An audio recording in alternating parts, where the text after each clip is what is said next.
சட்டமன்ற தேர்தல் முடிஞ்ச பிறகு சில மாவட்டங்களில் சில மாவட்ட செயலாளர்கள் அவருக்கு கூட சேர்ந்து சில நிர்வாகிகள் வேற கட்சியில் போய் இணைஞ்சிருக்காங்க. அவங்க போறப்ப கூண்டோட கலைச்சிட்டோம் அப்படின்னு சொல்லியிருந்தாங்க. அதெல்லாம் பொய். ஏன்னா அதே மாவட்டங்களில் அங்கேயே ஏற்கனவே நிர்வாகிகளாக இருந்தவங்க தான் இன்றைக்கு மீண்டும் மாவட்ட செயலராக இருக்காங்க. இது பார்த்தீங்கன்னா 19 பாராளுமன்ற பொதுத் தேர்தல் முடிஞ்சவர்களும் இதே போல பல மாவட்டங்களில் இல்லை பல பேர் வேற கட்சிக்கு போனாங்க. உங்களுக்கு தெரியும், 21 சட்டமன்ற பொதுத் தேர்தல் முடிஞ்சது போனாங்க. இப்பயும் அது மாதிரி போயிருக்காங்க. அந்த இடத்துல எங்களுக்கு ஏற்கனவே நிர்வாகிகள், ஏற்கனவே அனுபவம் பெற்றவர்கள், அவர்களுக்கு இணையான நிர்வாகிகள், ஏற்கனவே செயல்பட்டுக் கொண்டிருப்பவர்கள் புதிதாக நிர்வாகிகளாக நியமிக்கப்பட்டிருக்காங்க. கூண்டோட எல்லாம் யாரும் கலைக்கவும் முடியாது, கலைக்கவும் இல்லை. ஒரு சிலர் கூண்டோட கலைச்சுன்னு சொல்லிட்டு போனவர், அவருக்கு குவாரி இருக்காங்க. அந்த குவாரியில இப்ப பிரச்சனை வருங்கிறதா அவங்க சுயநலத்தால போயிருக்காரு தவிர, இது கூட நான் சொல்ல விரும்பல வேணாம்னு நினைச்சேன். ஏன்னா சில தொலைக்காட்சிகள்ல அவங்க சொன்ன செய்தியை போட்டாங்க, அதுக்காக சொல்கிறேன். இது இது போல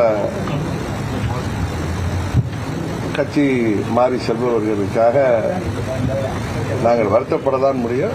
இந்த கட்சி ஆரம்பிக்கப்பட்டது இது போன்ற கட்சி தாவிகளுக்காக அல்ல, என்னோட பயணிக்கிற உண்மை தொண்டர்களுக்காக. அதனால அந்த இடத்துல உடனடியாக அடுத்த நிர்வாகி அந்த இடத்துல அந்த பதவியை ஏற்றுக்கொண்டு செயல்பட்டுக் கொண்டிருக்கிறார்.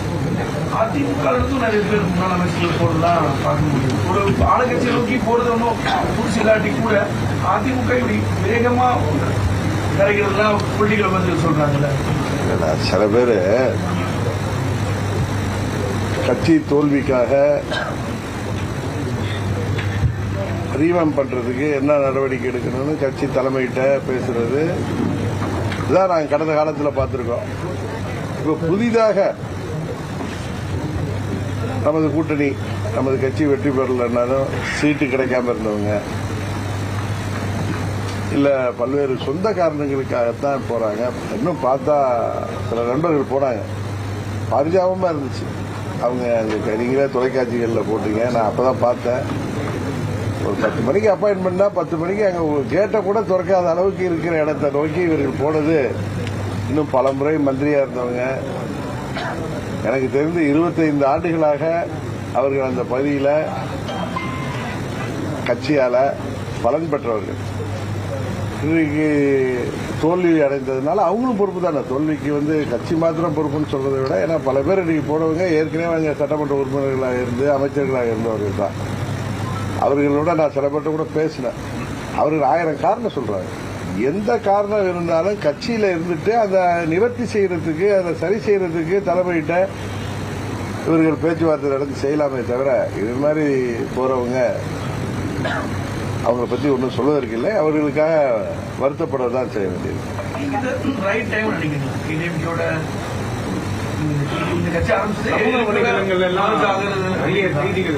அமமுக சில நிர்வாகிகளும் அதே போல அதிமுக சில நிர்வாகிகளும் சமூக வலைதளங்கள்ல பேஸ்புக்ல தான் எழுதுறாங்க. இது சரியான தருணம், அமமுக அதிமுகவோட இணையணும், டிடிவி தினகரன் அவர்கள் ஒரு முக்கிய பொறுப்பு எடுத்து வழி நடத்தணும் அப்படின்னு பேசுற கருத்தெல்லாம் நீங்க பார்த்திருப்பீங்க. கருத்து என்ன? 2017 நான் துணை பொதுச்செயலாளராகி 2 மாதத்திலேயே என்ன நீக்கினாங்க. அவர்களுக்கு துணையாக அவர்கள் கூட செயல்பட்டவன் தான் நான். அதனால 6 மாதம் பொறுத்திருந்தேன். ஜெயிலுக்கெல்லாம் போயிட்டு வந்தோம், வெயிட் பண்ணேன். ஏன்னா அம்மாவுடைய கட்சி அவசரப்படக்கூடாது இல்லை. ஏன்னா எந்த ஒரு மனிதனும் தன்னை சுய கௌரவத்தை பாதிச்சா யாருக்கும் கோபம் வரும். இருந்தாலும் பொறுமையா இருந்தேன். அது தொடர்ந்து அமமுக ஆரம்பிக்கப்பட்டது. கடந்த 9 ஆண்டுகளாக எங்கள் கட்சி தமிழ்நாட்டில் ஒரு கட்சியாக இருக்குது. 2021 தேர்தல் அப்ப கூட அமித்ஷா அவர்கள் என்னை அழைத்து நீங்கள் எல்லாம் ஒன்னா வரணும்னு சொன்னப்ப கூட நான் ஒரே கட்சியா வரல, நாங்க கூட்டணியில வரணும் அப்படின்னு சொன்னா அது நடக்காம போனுச்சு.